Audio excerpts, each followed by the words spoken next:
yeah. Oh, my toe. No. Let's start. Oh my God. Hello, everybody. It's your girl, Miss Cookie. And today it's just, I want to say it's just an expansion of what we talked about in the last conversation. And I just want to say that this political correctness has got to shapen up. It's getting in the way of intelligence. It's getting in the way of common sense. You can say the grass is green and somebody say, no, that grass has feelings. What if it wants to be orange? And it just don't make no sense. So this is why we're having problems with communication. It has to sharpen up. It needs to change. So, yeah, but forgive me. I have not had my coffee. I'm kind of sleepy this morning. But I'm trying to put my brain together. So, I'll do my best. Okay, so I want to start off by saying it's okay to agree to disagree. It's okay to have different views. As long as no one is hurting one another, promoting violence on each other, we can continue to have healthy conversations. I mean, that's what a conversation is. You give your opinion, you have the facts together, and it makes sense. But, a lot of people are spreading misinformation, and a lot of people just don't fill in the obvious. Like, if you say something about age gap relationships, they throw a hissy fit. When what you're saying, you should always add your own common sense to it. Like, if you're only talking about it for a minute and they're just gonna say stuff and assume things and like, oh, age gap relationships. You're talking about age gap relationships. Oh my God, let's get over it. There's all these crazy, people that are just crazy. So this is why we can't have healthy conversations. And plus, people like to tiptoe around what needs to be said. Like, get over it, Rebecca. Yes, we're talking about age. I can't talk. Age gap relationships. Okay, get over it, Rebecca. I said what I said. Like, don't make me fight you, Rebecca. Age gap relationship. That's what we're talking about. Red flag. And Rebecca gets a red flag because she all in the business. Okay? So I pray for all the Rebeccas out there. Stay in your lane. But anyway, you should know that everything we say, you have to add your own common sense to it, okay? So we were talking about how, the youth should not, they should have boundaries. Let's just put it like that. If we say not and this and that, it's like we're giving them restrictions, like you're prohibited from this and that.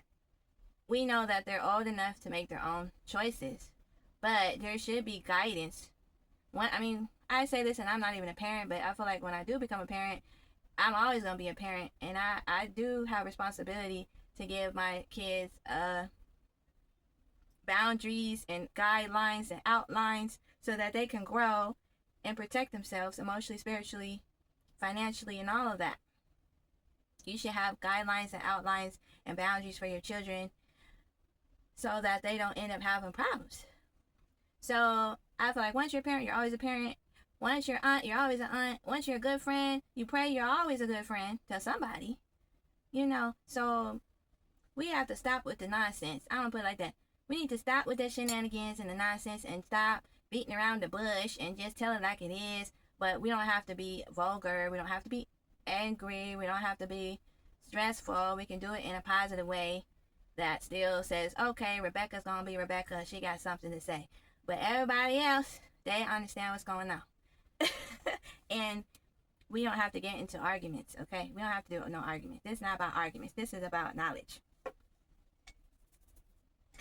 Okay, why is political correctness killing intelligence?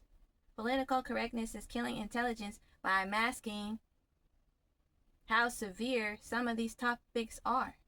It's masking how important they are. It's telling everybody their feelings are more valid than facts. It's telling everybody their feelings are more valid than the results of their feelings. Red flag. So, now that I got that out of the way, I want to explain that there are healthy age gaps that can keep you emotionally protected as a youth and a young person. What is the difference between youth and a young person? I'll insert some pictures here, but I will go over what is considered youth and what is considered a young person. Well, we can do common sense. Common sense says teenager is, it has teen at the end of it. So 16, 14, 15, 16, 17, 18, 19. Common sense. You can go 13. That's 13 to 19 is a teenager, and that's called youth. As you can see, there's many youth flyers. Remember those youth flyers? They're still out there, at the community center and the bulletin board. It says, oh, come join us for summer fun for the youth. Come play sports with the youth. Come get a free sack lunch. This is a youth program. Sign up for this youth program. And it'll have an age range. I'll pull up some pictures and I'll show you right here that it says to get a summer lunch, for example. Summer lunch is for the kids and youth. And what they highlighted was an age range. So they're serving kids and youth up to 18 years old on average to get a sack lunch. You can be up to 18 years old. So my question then is, if someone qualifies to pull up to a community center and grab a sack lunch that's in those little paper bags that look like a little school lunch, should they be dating a 25-year-old that been had his right to drink, go to the bar, have a couple of drinks? He hit a couple of milestones before this 18-year-old. Should the girl who's going to pick up a summer lunch be dating a 25, 26, 27, 28-year-old? On paper, it says she's a legal adult. But if you have to say that out loud, oh, I'm legal, that sounds weird to me. It just sounds like you're trying to tell yourself that, and they're trying to tell themselves that. So what is the difference between youth and a young adult? Well, there's no universal, like this is straight up what it is. But we do have outlines and guidelines on what we consider to be youth and a young adult. So I'll put that up right here.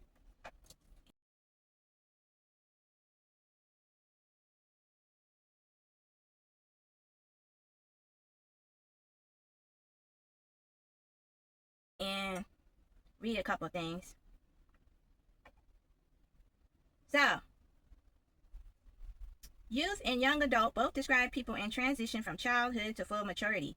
Youth is a broader, earlier phase, often starting around age 15, focused on dependency and adolescence, whereas young adult denotes ages 18 to 25 plus, emphasizing legal independence and adult responsibility. Defining youth, the age range commonly defined by organizations like the World Health Organization as ages 15 to 24, though some definitions stretch from 10 to 30 plus. The focus is identity, exploration, secondary education, peer socialization, and higher degree of emotional or financial reliance on family.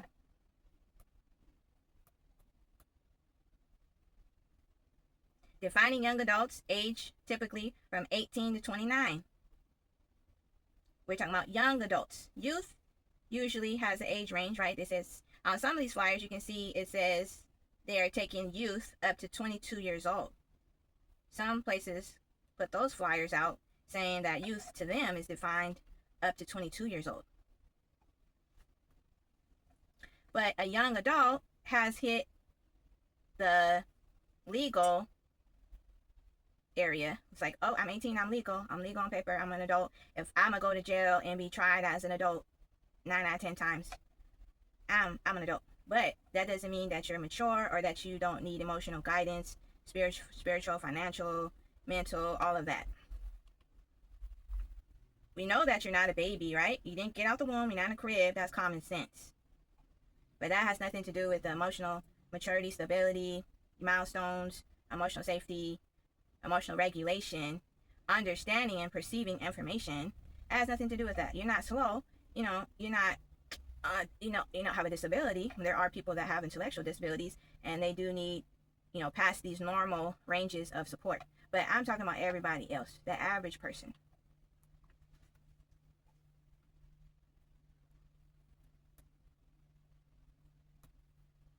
Okay, I actually looked up an article. Actually, I was reading an article one time, and occasionally there will be these articles in neuroscience about, how our brains are developing.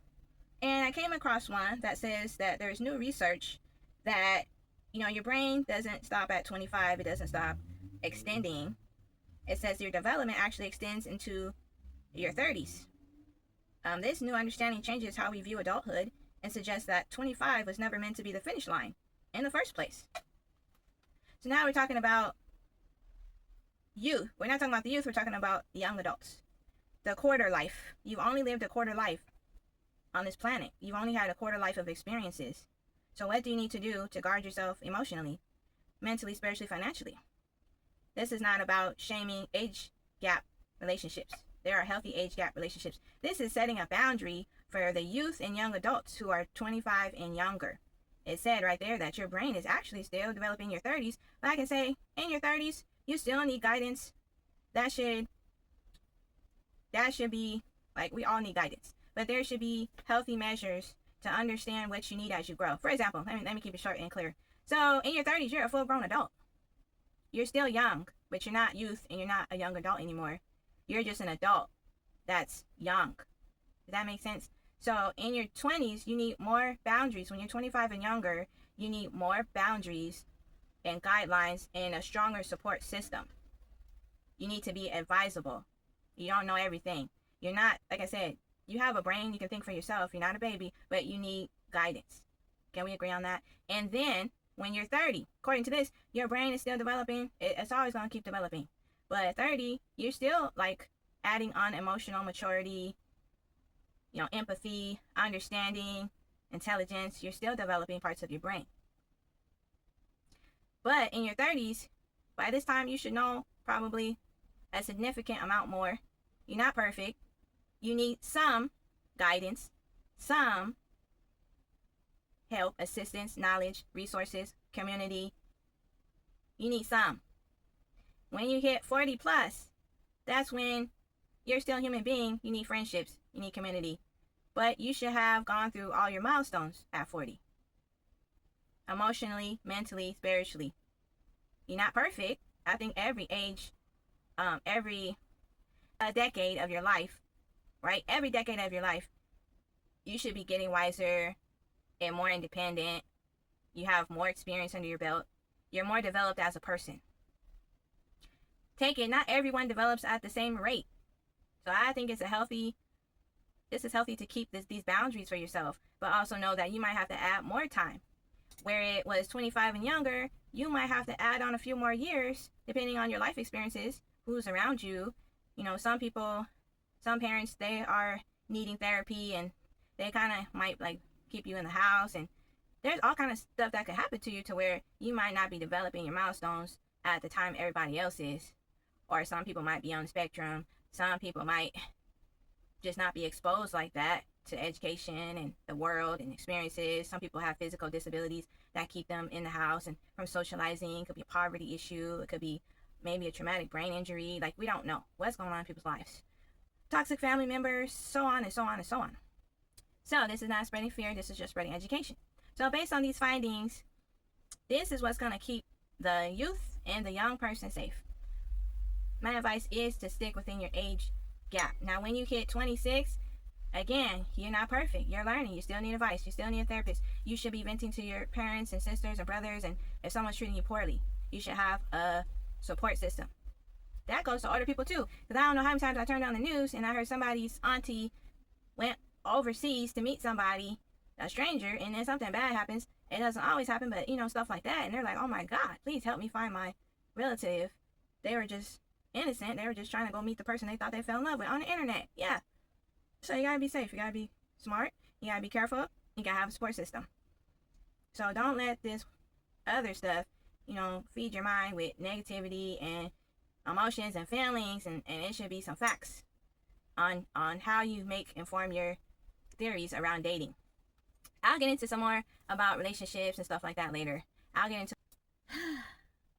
Hi everybody. I just want to apologize that you weren't able to see me in the video. Had a little bit of a setup issue, so I guess I really wasn't in the shot. So it'll be more like an auditory podcast.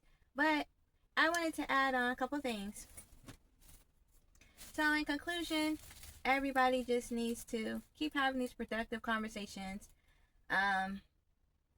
to protect your youth or your young adults. And as parents and as, community members, we should be being proactive to keep all young people safe, and even the older adults, give them resources, relationship classes, education, okay? Support groups.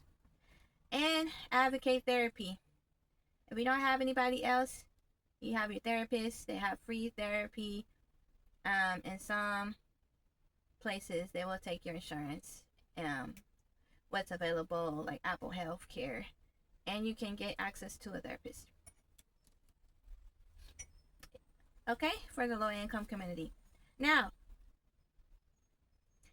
let's get rid of some other stereotypes. I already told you who Rebecca was. Rebecca is just the person in everybody's business. Red flag. Now let me tell you who Sarah is. Sarah is the girl who thinks she know everything. She got one of them little septum rings, nose rings, and now she thinks she know everything. So Sarah thinks that the older ladies are jealous of her, and that because she's young, she's a young adult.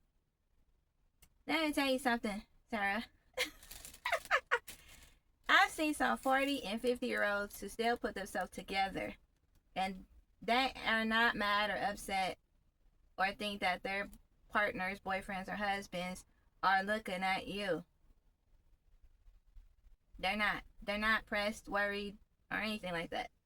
Some people just have confidence in themselves, and they have wisdom, and wisdom says that looks aren't everything. And also, they probably don't look too bad themselves. So they're not worried about nothing you got going on. The person that you're attracting is probably not a good person because you're not carrying yourself like a good person, Sarah. Also, you're worried about the wrong thing. So you're probably going to attract a toxic person that just wants you for your body, and then once he's done with that, he's moving on to the next one. So we don't need to be jealous or worried about that. That's a misconception. Like I said, I know people that are 40 plus and 50 plus, they don't feel like it's a competition either. Some of them probably do. Maybe they've been hurt and they're just upset. Like, why would they do that? And they find out that they're with a narcissist or someone that doesn't appreciate them. But for the most part, they're going to try to pick out a good man, and they'll see how it goes, and they're not feeling any kind of pressure. So this is not why this conversation is happening. There's no bitter old ladies on this tea. This is education and resources. Okay. Next, any other misconceptions? So Sarah and Rebecca, red flag. Now, I have to say, also, there are different people who live their life in different ways. So this is not shaming the community of people that are having sexual intercourse. People are going to start at different ages, teenage age, youth, young adult, and their parents just want them to learn how to have sex responsibly to be safe. If you want to add in morality, religious views, then that's up to the person and their parents and their whatever resources they're getting, telling them that this is how you do things in a safe and engaging manner regarding to sex and all that. I might have a couple of sexual education videos, but I feel like, have y'all seen the episode of King of the Hill? They're for millennials and up. Because remember when Peggy had to give the sex education classes? She was trying to like hype herself up about it, and she was traumatized. She did not want to give that class. So I feel like I might be feeling like that. But I feel like I'm pretty like open, like okay, let's go. But anyway, hi. I wanted to add that also another reason our youth and young people need more support, more guidance, and a safety bubble and boundaries is another reason. The obvious is social media. I don't know how you feel about all these labels as well that are being projected out there that tells you basically what this means for your sexual attraction. I'll read this little thing that I found. Now, thank you. This little post is talking about there's a new sexuality, and it's called symbiosexual. It says that it's gaining popularity. Like, they're really broadcasting this stuff. Like, everything is trendy. Like, try this new diet. Like, it's so trendy. So now they got these sexualities popping up that I get it why some things give you community. Like, it's just a nice way of knowing, you know, what it means and that there's other people like you. I get it. Nothing wrong with community. But right now I'm reading the iPad. So, Facebook. This was on Facebook, and I see some comments that says, geez, like, sexuality, the subcategories for sexuality is getting to be like the menu board on Starbucks. Every year there's a new flavor. Agreed. Gary says, it's like making a pretentious order at Starbucks. I want a grande with one flavor shot in, one flavor shot on the side, low fat soy, half the cream. So, as we get exposure to more of social media and influencing and these sexualities and all these terminologies, it can be very confusing to navigate. And I want to say, even in the gay world, the same dynamics exist with relationships. So we know there's good people, bad people, traumatized people, healed people. The people, it's the person. It's not skin color. It's not this, that, and that. It's the person. But people are everywhere. It's people outside, and you're going to have to deal with it sometimes. And you're going to have to find your people. You're going to have to make sure you have a good support system. So these are good topics. All right, everybody. It's your girl, Miss Cookie. I'm signing off. I want everybody to just take care of themselves. That's the point of this video series, is making sure that you have boundaries in your relationships. You know, just acknowledging the fact that, hey, you're a quarter life. That's it. And you deserve to have more support and more resources available to you and more of a support group, so that as you date, like when things go wrong, you have somebody you can call and ask questions and see, like, oh, you know, is this normal? Like, is that supposed to happen? But see, he didn't apologize to me. You know, like, how do I go about dealing with this so that you're not alone? So the more support you have, the more confident you'll feel in your dating life. So this is what this is about. It's not about shaming people who have age gap relationships. It's not about shaming people who start their sexual journey early. It's about education and resources, and it's about making sure we're supporting each other. Okay? So that's what this is about. And I want to say that hopefully I'll be able to talk about some more stuff on the next episode. But for now, that's all. Thank you for watching. Stay true to yourself. Stay true to your God. Love thy neighbor. And take care of yourself out there. All right?